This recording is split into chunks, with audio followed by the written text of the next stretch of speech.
Bismillah, alhamdulillah, wa salatu wa salam ala rasulullah, wa ba'd. Alhamdulillah, today we are continuing on with the final two chapters of Kitab al-Tahara, and that is the Kitab Bab al-Hayd and Bab al-Nifas. So the menstrual or menstruation and the postpartum bleeding for the woman. That's the final chapter. So we went through all the beginning of what categories of water and the how to make wudu, what breaks the wudu, ghusl, tayammum, masah al-khuffayn, and now he's going to the final stages, which is the acts that connect to the woman, right? These things. Last week we talked about the first part, the 10 acts the woman should refrain from or must refrain from while she's in a state of menstruation during her cycle. The 3 things that become obligatory upon a woman when she reaches, when she has her period. And then we talked about, what the earliest age is, the shortest and the longest time for the period. And today, inshallah, we will continue with that chapter in terms of the cases of confusion. So this is in a case of a woman or a young woman. She has her first period, so she doesn't exactly know what her cycle is, right? والمبتدأ, and she's called like the beginner basically. إذا رأت دم لوقت تحيض في مثله جلست. So if the woman who has just started her menstrual cycle, like her first time, she's the beginning, she sees the blood of her period, that's customary for menstruation, meaning that she's already of age, like we said that the earliest age is 9 or 10 years old. So with something before that, we know it's not hayd. But if it's that age and it comes, and it can be considered menstrual blood, then she must abstain from the same acts that we talked about last week that she should not do. Do you guys remember which acts? One guy actually. Yeah. So first the prayer. She shouldn't do the act of prayer. Excuse me. And then the obligation of prayer. She doesn't have to make up the salawat. Then the act of fasting. She has to do that. She has to make up the fasting days. Tawaf. And around the Kaaba in Mecca. And then yes, so the next one would be reading the Quran, touching the Quran, sexual intercourse with the husband, and then sitting in the masjid, and then one more, Sunni divorce. So you can't divorce a man, not supposed to divorce a woman while she's on her menstrual cycle. So those are the 2 acts she's supposed to avoid. So when she sees this bleeding for the first time, she must abstain from these acts, right? The recitation of the Quran, we said there's a difference amongst the scholars. Some scholars say she's not even supposed to recite it unless it's like for dhikr or like the adhkar you make if you go in the car, subhanallah sakharna hadha wa ma kunna muqrinin, stuff like that. Other scholars say there's no authentic proof that prevents the recitation. It's different from touching the actual mushaf. The touching, like we said, has to be like the Arabic mushaf, the complete Quran. She's not supposed to touch that. But other things that are like books of knowledge, or they may have ayat and stuff like that, it doesn't take the same hukum. You can refer to the last dars inshallah for those. So anyway, she's supposed to refrain that. فإن انقطع لأقل من يوم وليلة فليس بحيض. So according to the Hanabila, if the bleeding stops before a day and a night, 1 24-hour period, they don't consider it hayd. But we said last week the stronger opinion is like the opinion of the Malikiyah, which say that as long as it's blood and it's time for her, or she has the ability to have the menstrual cycle, meaning of age, then they count it as the hayd, even if it's only 1 hour or less or something like that, so it counts. وإن جاوز ذلك ولم يعبر أكثر الحيض فهو حيض. And if it exceeds this but does not exceed the longest period of menstruation, then it's considered menstruation, meaning that if it's like 2 days, 3 days, 5 days, 7 days, 8, up into the longest period, which we said last week was 2 months. No 15 days. Yeah. So up to 15 days it would be considered the menstrual cycle. فإن تكرر 3 أشهر بمعنى واحد صار عادة. And if this cycle repeats 3 months in a row, it's considered a actual established cycle. So, say for example, the first month, her first time, she has it for 5 days and it stops.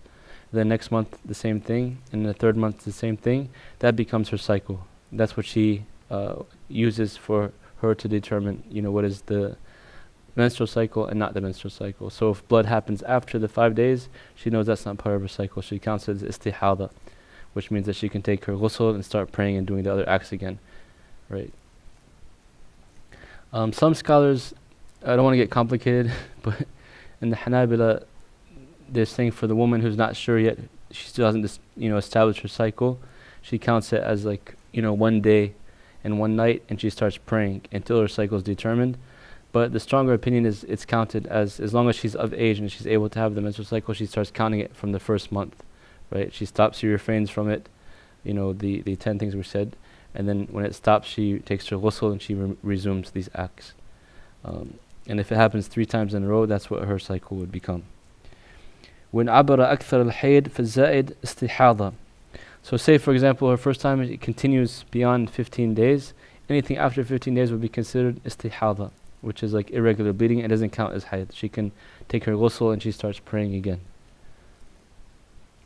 وعليها أن تغتسل عند آخر الحيض وتغسل فرجها وتعصبه ثم تتوضأ لوقت كل صلاة وتصلي. Basically, when this point, the 15 days or her cycle, normal cycle is ended, she takes the ghusl, and if the blood is still going on, she takes the ghusl and she covers it, with, nowadays we have like the sanitary feminine products that she can use. Obviously, back in the day they didn't have those, so they would use cotton or cloth or something like that would prevent the blood from, coming out. And then she would resume her normal functions, that we talked about, like prayer and everything like that. The only thing is the Prophet ﷺ said to the Sahabiya that she should make wudu for each salah. So if she has that, she takes the ghusl the first time when she's finished with her hayd, and she still has the irregular bleeding, which is not menstrual bleeding, she makes wudu for every salah, right? Some scholars said if she's sick or she's tired, if it's very difficult for her, she can do what's called Jam'a Suri, which is basically you wait till the end of Dhuhr and you pray Dhuhr, and then you pray Asr, the first part of Asr. So it's kind of like Jam'a, but it's within the correct times of the Salawat to make it easy for her. But in general, she makes wudu for every Salah. وكذا حكم من به سلس البول وما في معناه. And likewise, it's for the one who has like urinary incontinence and the like. So say somebody, he has continuous flow of urine, he can't stop it. He has the same ruling. Basically, he washes his private part and puts something to prevent it from, spilling out, and he prays. He makes wudu and he prays for every salat and he prays, right? Or say, for example, somebody had continuous nosebleed, he can't stop, or some type of wound that's continuously leaking out, blood or something that's impure. He has the same ruling. He cleans the best he can, covers it, and he makes wudu for each salat. فيستمر بها الدم في الشهر الآخر. When the bleeding continues, longer than the maximum period of 15 days in the other months. فإن كانت معتادة فحيضها أيام عاداتها. If, say she had established period, right? We said, say for example, the normal woman is like 6 or 7 days. That's her established period. 3 months in a row she had that period. Then something happened to her and she started having it, more than 15 days each time. The scholars say she goes back to her original, 6 or 7 days and count that as her period, and everything after that she considers istihada. So she'll wash up, make ghusl, and she'll start performing the same deeds as we said. فإن كانت معتادة فحيض أيام عادتها. So if she has her normal cycle and she counts the days that's according to her normal cycle. وإن لم تكن معتادة وكان لها تميز وهو أن يكون بعض دمها أسود ثقينا وبعض أحمر رقيقا فحيضها زمن الأسود الثقين. If she doesn't have a normal cycle yet, it's not established, and she can distinguish between the blood of menstruation and the other blood, then she uses that as a way to distinguish it. So he says, for example, the scholars say if it's like very dark and the other blood is light, then the dark blood would be the menstrual, and the other blood following it would be considered irregular bleeding, right? Or the thickness, sometimes the woman, it's like thick blood for the menstrual blood and, very light blood for the irregular bleeding. So she would count the thick one. Or some scholars say by the smell, like the smell of the menstrual blood is, has an odor to it, a stronger odor, and the other blood there's no smell to it, for example. Or some say the pain. Some women have abdominal pain, strong cramps during the cycle, and then when it goes away, she doesn't have cramps anymore. So if she doesn't have her determined period yet, like she knows it's 5 days every month, for example, or 7 days every month, she can use these as signs to distinguish what's the normal blood and what's the not normal blood. وإن كانت مبتدأ أو ناسية لعادتها ولا تميز لها فهي لها من كل شهر 6 أيام أو 7 لأنه غالب عادة النساء. If she can't remember her normal period cycle, say she got in an accident, she has amnesia, she doesn't remember anymore what her normal cycle was, or she got confused and she is not sure how many days it should be, and she can't distinguish between the two different bloods, or there's no distinguishing between the blood whatsoever, it's all the same color all the time, or something like that, then she goes to the ada of the majority of women, which is 6 to 7 days.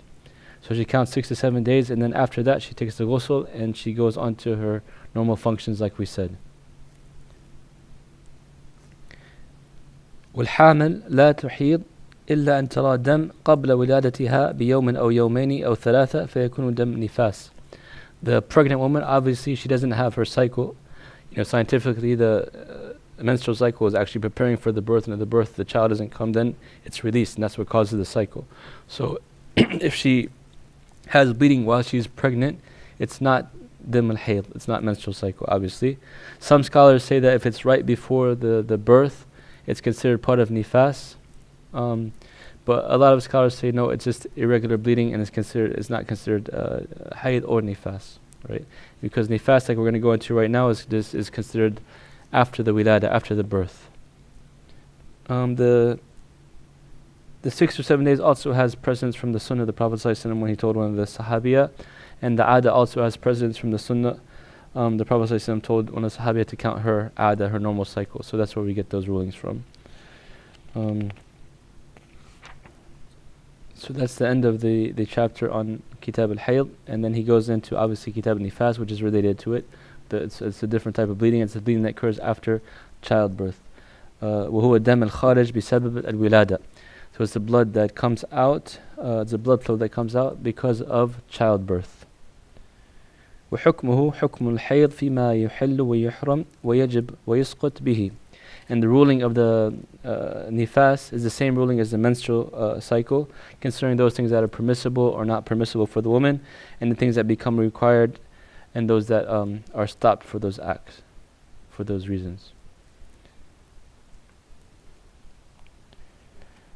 وأكثره 40 يوما ولا حد لأقله. And the most, according to the jumhur of the nifas, is 40 days, and there's no minimum.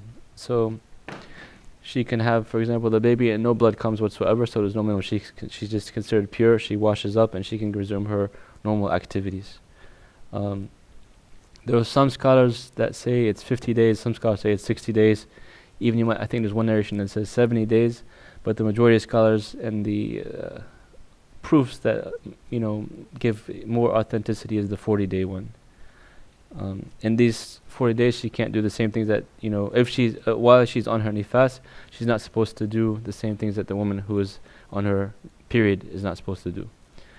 She also, the counting of the 40 days, like say she had the baby and no bleeding came until after 7 days. Do you count it from the time she had the birth or the time of the bleeding?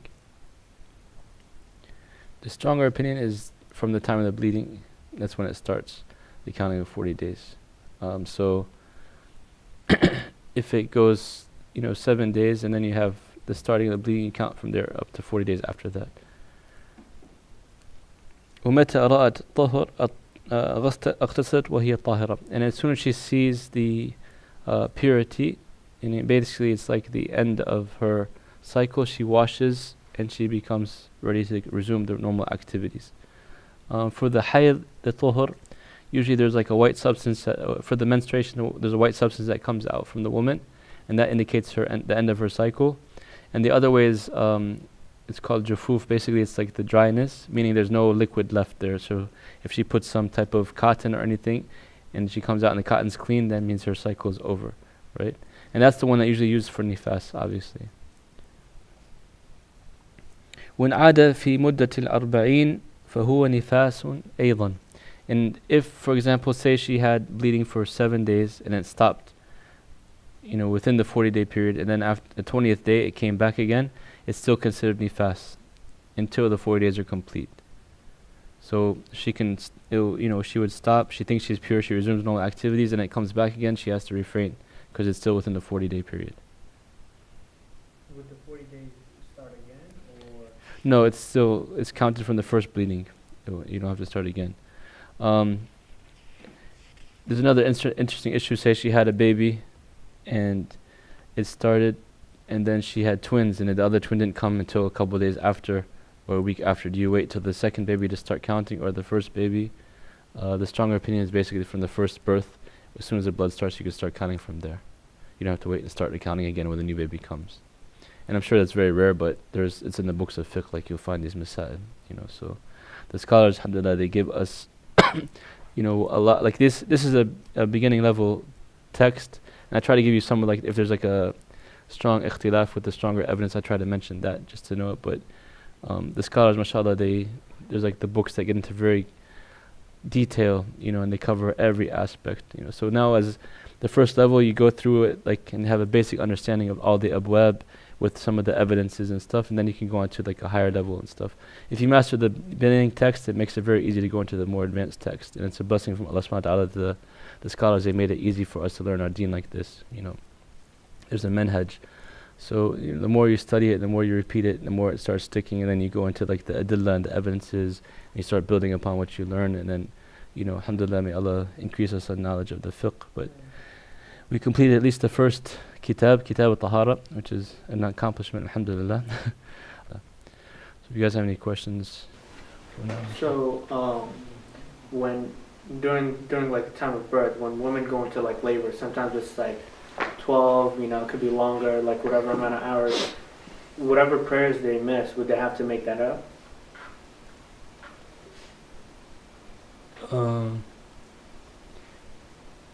If she didn't start the labor, if she didn't have the child yet, the birth, like there's no bleeding, then she's responsible for the salat until the time the bleeding starts.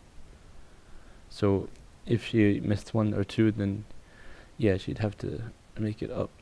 But if the bleeding started, then no, that's considered, the obligation is removed from her. Wallahu a'lam. That's a good question, mashallah.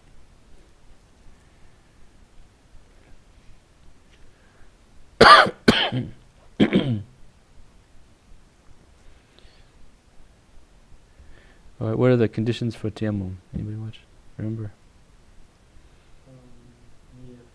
Niyyah is 1. Absence of water or inability to use the water. How many are there? 4. That's a good way to memorize these things when you study in fiqh, to remember the number, and then you can try to fill them in. Absence of water, inability to use. Would the inability to use it? It's still, it says 1. Absence of water, inability to use water. Niyyah is the last one he mentioned, but there's 2 more in between. Time of prayer? Yes, the khul al-waqt, the time the prayer started. Sa'idan tayyiban.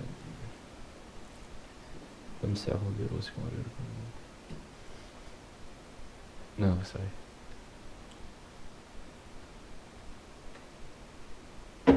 Oh, Yes, the dust or the soil appears. Sa'idan tayyiban, anything about the earth. It's tayyiban.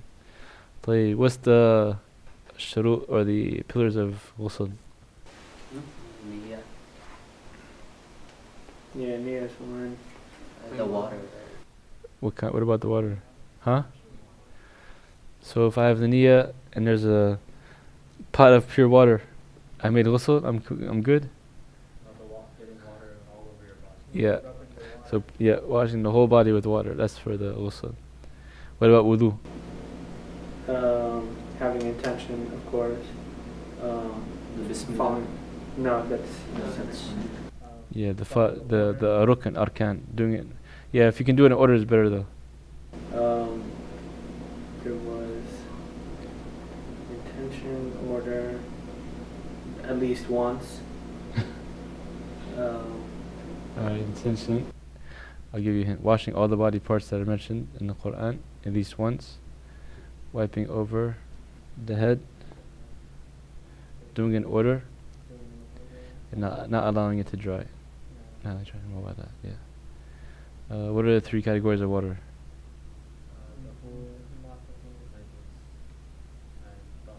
Tahir. What's tahir? Yeah. Tea, a mixed substance, mixed with a pure water mixed with a pure substance, yeah. Whereas one of its three characteristics are changed, which are scent, taste, or color, yes. Jayd, mashallah, you guys studying, alhamdulillah. Requirements for mas al-khuffain, wiping over the socks. Wudu. Being a state of, yeah, being in a state of purity before you put them on. So, tahara. Is it any time, pretend like I made wudu like 2 hours ago and I just decided to put on socks? Yeah, as long as you're staying in purification, yeah, you can keep doing it, mashallah. And it's from the time you put the socks on, right? Not from the time you made wudu?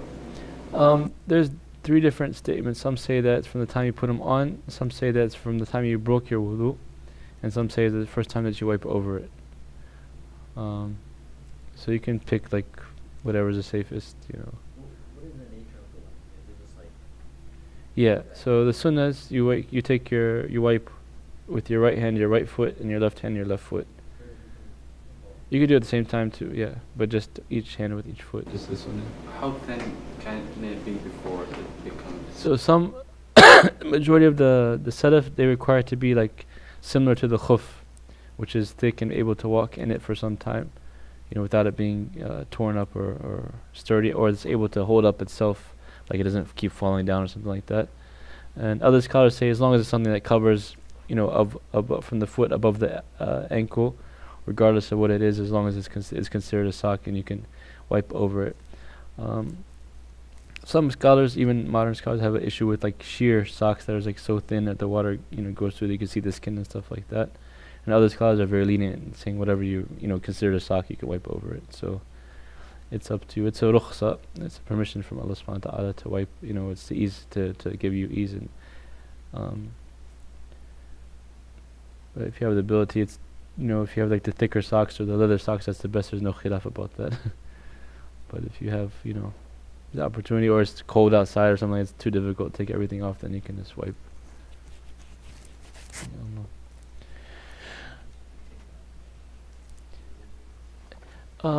If you take it off, according to some scholars, you break your wudu, according to this imam in particular. But there's some evidences like Hassan al-Basri, I think, and others, it says does not nullify the wudu. It's not for something that's reported that breaks the wudu. However, once you take them off, then you have to like make wudu again if you're going to put on another pair of socks, because you're not in a state of tahara al-asliya now. You know what I'm saying? Because tahara al-asliya means that you made full wudu, you wash your feet, and then you put them on in a state of tahara. And after that you start wiping over your socks. So those wudu was not like tahara al-asliya. So therefore once you take them off, according to some scholars, you don't necessarily break your wudu. If you want to be safe and make it again, like, you know, to get out of the ikhtilaf, it's fine. But, you know, according, let's say like the stronger ones that say that it doesn't really break your wudu. But then once you want to do it again, you have to make wudu again to put on the new socks. If you have like, pretend, you know how you go to the bathroom and, you know, people are dirty, they don't wash their hands, or pretend like there's like a spot of like urine on like the door and you touch it, Yeah. and you pray, but like pretend you know you have like, you figure out after it's urine and then you pray, are you sinful or is your salah nullified? No, your salah is, if you didn't know, it's correct. Or if you knew and you forgot it, then it's correct. But if you know and there's like najasa upon you, that's when your salah can be, you should try to remove the najasa while you're in salah if possible. What if it's like, so like we live behind like a forest, and then like somehow like underneath we got like some mice. Okay. They came through, and like you know, they like excrete and like they leave their stuff everywhere. So Yeah. like anywhere you go in the house, you might like step on whatever. Like even if you're wearing socks or anything, you might step on like like a little fecal little matter. yeah. It's Yeah. like insanely small, so you never know. No, if you don't know, you're not taking into account for it. Yeah, and then like while you're walking on other dirt purifies your shoes and your feet. You know, so yeah. It's just if you know like there's najis upon your clothing, or upon your body, or upon the place where you're gonna pray, then you have to remove the najasa. But if you know, if you started the prayer, you don't know about it, your prayer is sahih. If you're in the middle of salat and you realize you have najasa upon you, and you can remove it without breaking your salat, that's the best way to do it. If it's too much, like say that your underwear has like najasa on it and you forgot about it, so therefore you can break the salat, remove it, and then start again. Yeah, but if you have, like, say, something came on your kufi or something, and you could just take it off, or like the Prophet ﷺ, he was told by Jibril that his sandals had some najis on it, so he just took off his sandals and he continued with the prayer. He didn't make up that prayer again. So if you could take it off, it's fine. Yeah. And if you realize after, like I said, your salat is sahih, inshallah, it's okay. How about so say for a woman who had like a newborn, and say like while praying the baby's crying, are they allowed to break prayer for that, or would they still have to continue until after? No, they can break the prayer to pick up the baby. Yeah, if they can pick him up without breaking the prayer, that's the best. But say if if he has to turn completely from the qibla, or walk too many steps or something like that, then they can break it and come back and continue afterwards. Yeah. The same situation. What if she's praying late, and it's like the time for Asr would probably be over if she would break it and then take care of the baby and then. Yeah, it depends on also like the need of the baby. Like it might be something wrong, so it's the life takes precedent. So like say an animal is attacking it, or a snake or something like that. So it's good to check on the baby if you can. If you can see it's in your sight and there's nothing wrong and you can finish, alhamdulillah. But even if you take a couple steps to pick the baby up to comfort him, it's okay. You can continue your salat. But if it's something that's like you have to go to the other room, or you have to like completely change away from the qibla or something like that, then you can just break it, go and continue right after. It's waqt al-darura, so I'm sure, assuming she had this type of excuse maybe to pray in that time.